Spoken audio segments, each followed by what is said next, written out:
Salut à tous, c'est Marion, bienvenue dans cette nouvelle vidéo. Alors pour une fois, je vais vous faire une vidéo sur le matériel que j'utilise en alimentation vivante parce que c'est une vidéo qu'on me réclame beaucoup en fait, donc voilà, j'ai décidé de vous la faire aujourd'hui.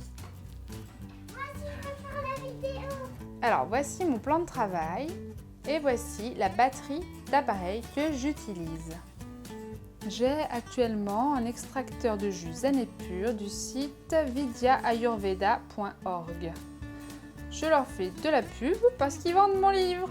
Alors ils sont super chouettes et c'est vraiment un appareil de qualité, donc je peux vous le recommander sans souci. Comme pour tous les extracteurs, vous avez un filtre à jus. Voilà, c'est un cône à jus qui est composé de petites mailles et qui permet de faire des jus.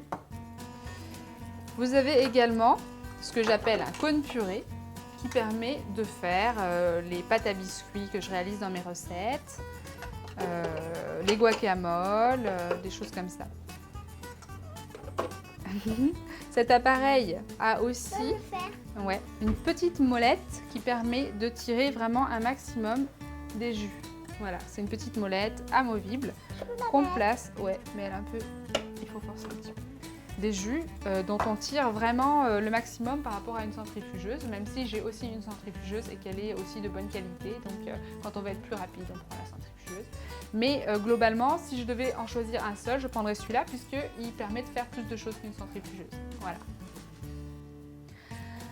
Le deuxième appareil que j'utilise le plus dans ma cuisine, après l'extracteur, à égalité en fait, c'est le blender.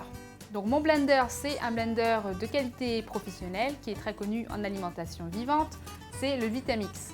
C'est un mixeur en fait qui est un blender qui est très puissant et qui permet vraiment de réduire très finement vos préparations. Par exemple, vous mettez de l'ananas ou alors du céleri dans votre smoothie ou dans votre soupe et ça vous donne vraiment un résultat qui est onctueux. Ou par exemple, nous, on fait souvent... Non, ça c'est l'autre. Attends, je vais expliquer après. Nous, on fait souvent des laits avec des dattes et de la purée d'amandes, des laits végétaux. Et avec ce matériel-là, vous allez vraiment avoir un lait qui est épais, qui est onctueux et qui n'a pas de morceaux, alors qu'avec un blender classique, vous allez vous retrouver avec des petits morceaux de dattes qui auront du mal à être mixés. Voilà, c'est vraiment une qualité vraiment professionnelle. Mais c'est vegan, nos choses. Ouais, nos appareils, ils sont véganes. On les mange, ils sont véganes. Non, c'est pas des trucs manger. Les fruits, c'est à manger, c'est Ouais, vegan. les fruits. On met des fruits là-dedans ou pas? Ouais, un peu. Ouais. On va des smoothies. Voilà, donc c'est un mixeur de qualité professionnelle que je regrette vraiment pas d'avoir acheté, même si voilà, c'est un appareil qui est un peu cher, mais qui au quotidien change vraiment quelque chose dans la satisfaction qu'on a à la dégustation des plats. Voilà. Alors, en accessoire avec celui-là, vous avez ce que j'appelle un poussoir.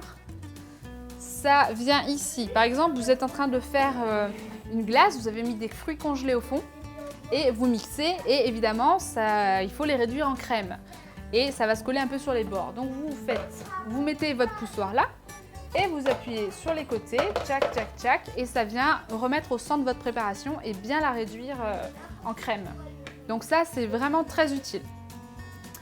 Ensuite, l'appareil est vendu avec un autre bol qui est un bol spécial pour mixer les préparations sèches. Par exemple, si vous voulez faire de la poudre d'amande, de la poudre de graines de lin et voilà, des choses comme ça. Voilà, donc on l'a aussi. Je l'utilise beaucoup moins, vraiment, mais c'est toujours sympa d'avoir ça sous la main.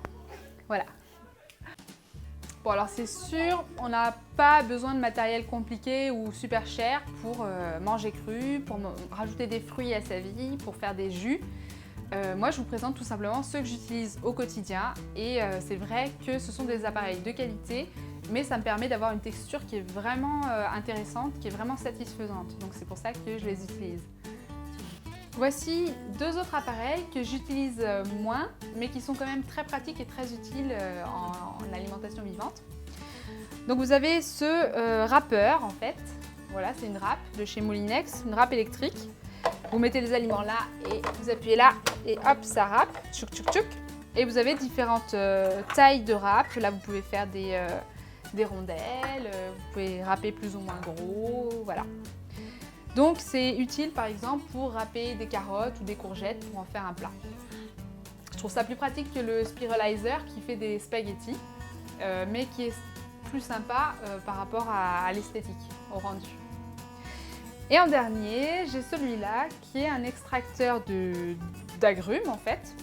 Ouais, orange, mandarine, citron, pamplemousse.